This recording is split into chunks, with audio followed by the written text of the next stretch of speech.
জানো তো, ট্রেনিং সেন্টারে আমাদেরকে বলতো তোমাদের কখনো এরকমও সময় আসবে পকেটে টাকা থাকবে কিন্তু তোমরা খাবার সময় পাবে না বা খাবার দোকান পাবে না। তখন না কথাটা বিশ্বাস হয়নি, মনে হয়েছিল যে এরকমও হয় নাকি, আজকাল সবখানে সব কিছুই অ্যাভেলেবেল, এরকমটা কখনোই হবে না, স্যাররা মনে হয় এমনি এমনি বলছে। কিন্তু কথাটা তারা কেন বলেছিল সেটার কারণ এখন কিন্তু ভালোই বুঝতে পারি। তার থেকে এত সকালে বেরিয়েছিলাম যে কোনো খাবার রেডি করার মতো টাইম আর ছিল না সেদিন।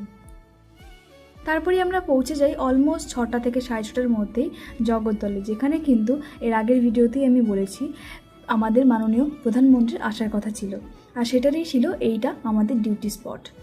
এইটাকে বলা হয় জিলাপি মাঠ, এরকমই কিছু একটা নাম ছিল। অক্লান্ত সারাদিন পরিশ্রম করে তারপরেই ট্রেনে ফেরার পথে শুধুমাত্র একটা বিস্কুট খেয়েছিলাম।